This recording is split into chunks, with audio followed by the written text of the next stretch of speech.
Tudo bem, pessoal? Sou o professor Pacelli, faço parte da equipe de professores aqui do Gran Cursos e vamos assistir mais uma aula, essa aula focada em princípios contábeis.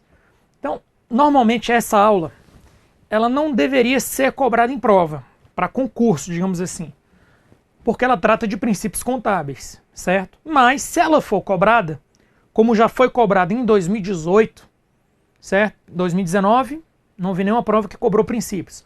Mas 2018 foi cobrado e a questão não foi anulada.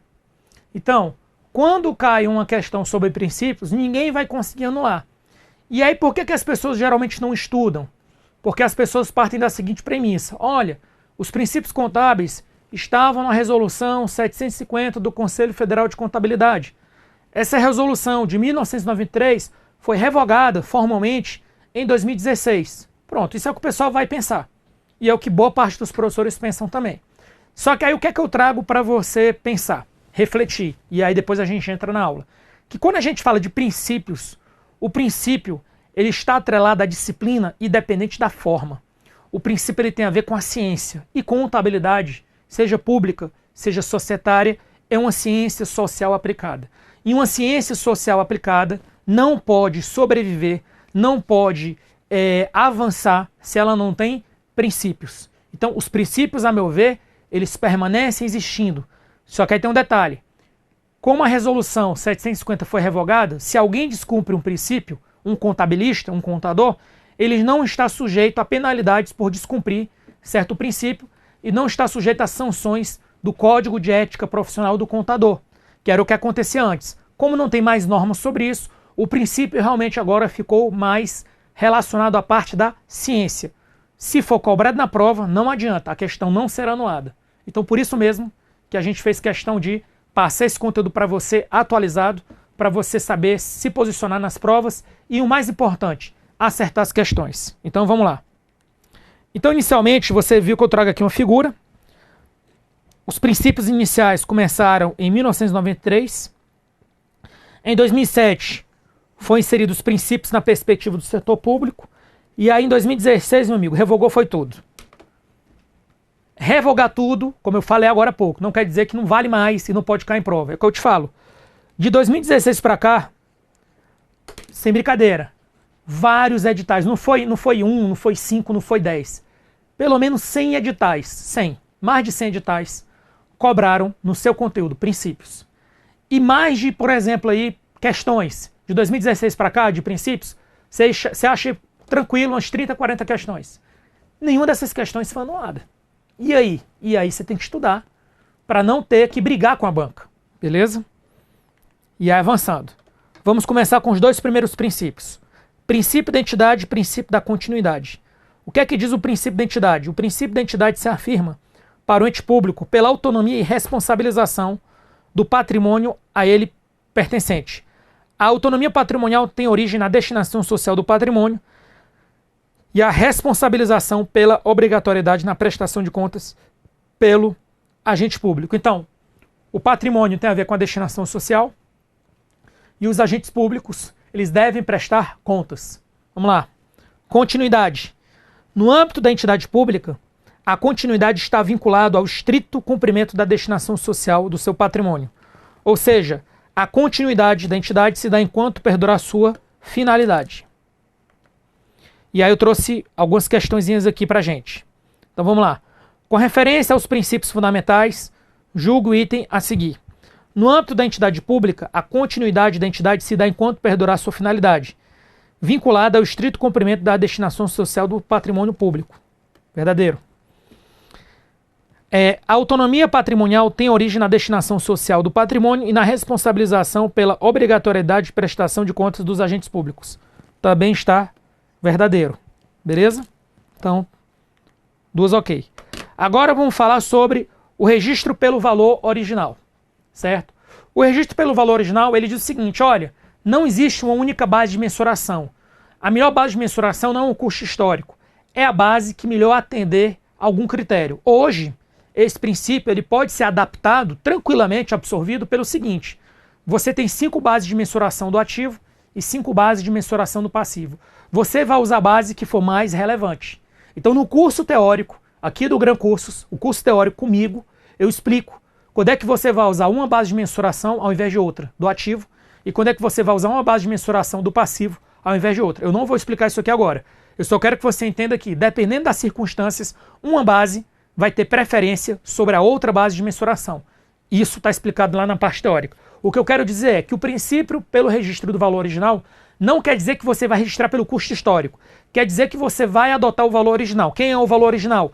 É o valor que melhor representa a base de mensuração do ativo e do passivo. Beleza? Importante que, para obedecer o princípio, é preciso que haja uma avaliação com regularidade.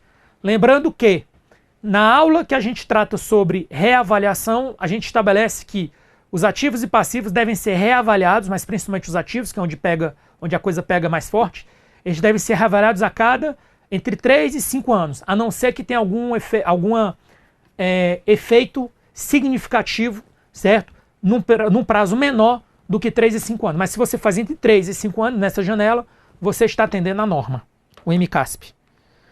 Custo histórico, aí é uma base, né? Os ativos são registrados pelos valores pagos. Isso aqui é a base antiga, né? Valor realizável líquido, valor presente, valor justo e atualização monetária. Hoje, essas bases, que são as bases que estão lá na resolução 750 atualizada, que foi revogada, essas bases você encontra lá. Mas hoje, certo? As bases são outras. Beleza? Então as bases que deveriam ser cobradas na prova são as novas. Mas é só para você entender que existe esse princípio do registro pelo valor original. Beleza? Então vamos lá. Com relação ao disposto nos princípios fundamentais, diz o seguinte: o custo histórico dos componentes patrimoniais deve ser considerado nos registros dos atos e fatos contábeis. Falso. Ele pode ser considerado. Pode. Ele não vai ser. Ele pode ser considerado por quê? Porque ele é uma das 5 bases. Essa base ela foi mantida. Beleza? Então, próximo. Prudência. Prudência tem muito a ver com o princípio da exatidão de orçamento. Ou seja, você deve colocar o valor certo, nem mais nem menos. Vamos ver o que é que diz aqui. As estimativas de valores que afetam o patrimônio devem refletir a aplicação dos procedimentos de mensuração que prefiram montantes menores para ativos e maiores para passivos. A aplicação do princípio da prudência não deve levar a excessos, ocultação, super ou subavaliação de ativos. Então é só para dizer o seguinte: você tem que evitar super ou subestimação de ativo e passivo. Mas se você está na dúvida, joga o valor do ativo para o menor. Na dúvida, quando você estiver na dúvida. E joga o valor do passivo a maior. Quando você tiver dúvida, aí você segue esse critério. Porque tem isso. E aí? A norma não vai resolver tudo. Então você precisa do princípio. E aí, na dúvida, eu sigo o quê? Eu jogo o valor maior ou o valor menor? Porque alguém pode dizer assim, olha, como não tem mais princípio da prudência, eu jogo o valor que eu quis. Não, a prudência continua existindo. É isso que eu quero dizer. Você vai fazer uma nota técnica. E aí você está na dúvida de qual metodologia usar. As duas são válidas. Mas aí o que é que você faz? Você vai ser mais conservador. Beleza?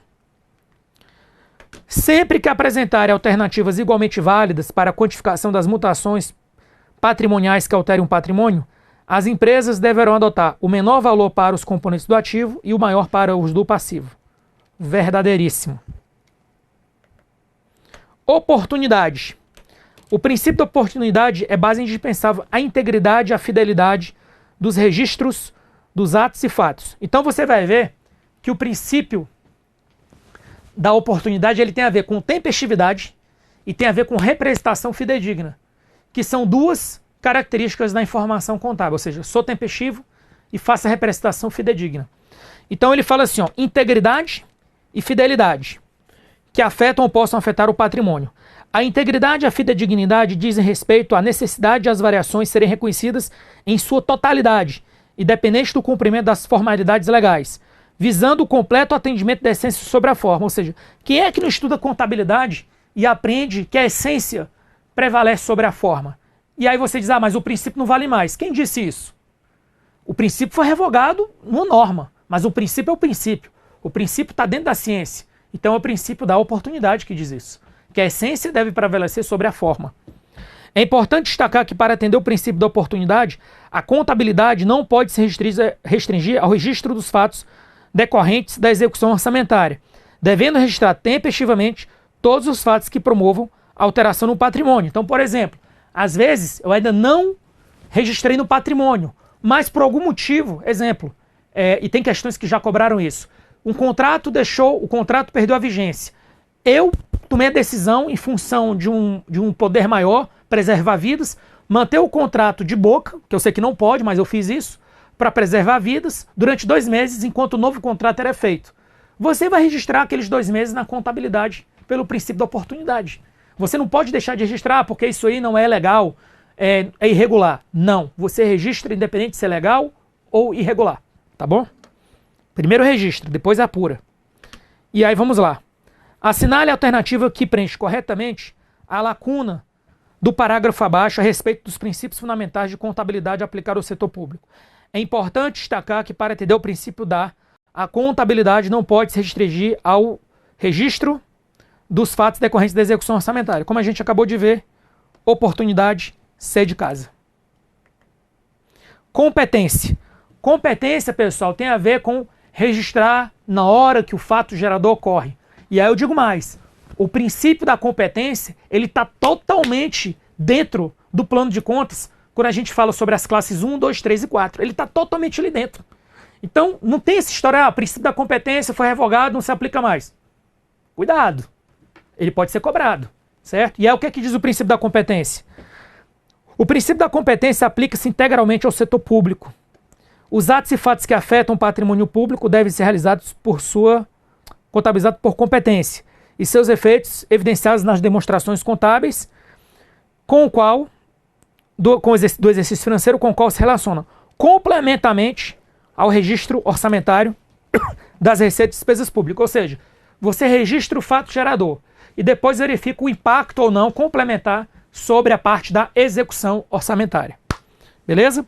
É possível compatibilizar e evidenciar de maneira harmônica as variações patrimoniais e a execução orçamentária. Isso aqui, inclusive, no meu livro, eu também coloco no material aqui do GRAM, só para deixar claro, quando eu falo do livro é só para divulgar o livro. Mas o que foi passado aqui na parte teórica, você está bem amparado e vai dar certo.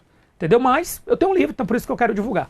Mas o que eu quero dizer é o seguinte, no meu livro e no material que eu disponibilizei aqui no GRAM na parte teórica, que você tem acesso total, certo? Dentro aí do canal que você comprou e tem acesso, você vai ver que eu coloco lá uma ideia que está aqui, ó. Essa ideia foi colocada lá com outra linguagem, que é, você tem um regime orçamentário e você tem um regime patrimonial. Pelo regime orçamentário, a gente adota o regime misto, porque o regime orçamentário está focado em receita e despesa. E você tem o regime patrimonial. O regime patrimonial está focado em variação patrimonial aumentativa e variação patrimonial diminutiva. Aqui é competência pura. Então você tem um misto e tem competência. Eles coexistem. Eu uso isso no livro e uso isso no material. Há uma coexistência. Essa coexistência veio da onde? Veio daqui, ó. Evidenciar de maneira harmônica a parte patrimonial com a parte orçamentária.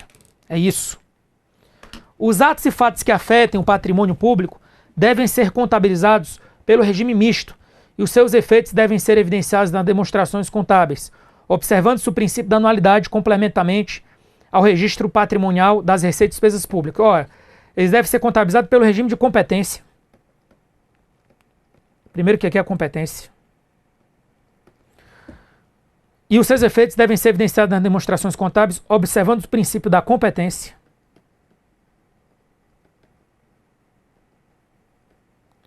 Complementamente ao registro orçamentário.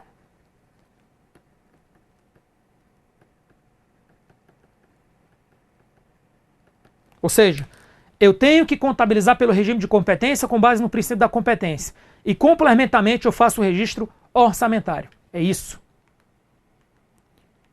Ok, pessoal? Então, encerramos aqui com louvor mais um bloco de princípios. Não é difícil. Basicamente, se você lembrar o nome dos princípios, já te ajuda, já te dá um norte, uma direção. E normalmente nas provas, o que é que o examinador faz? Ele troca um conceito de um princípio e joga outro. E aí você diz, não é esse, é aquele outro.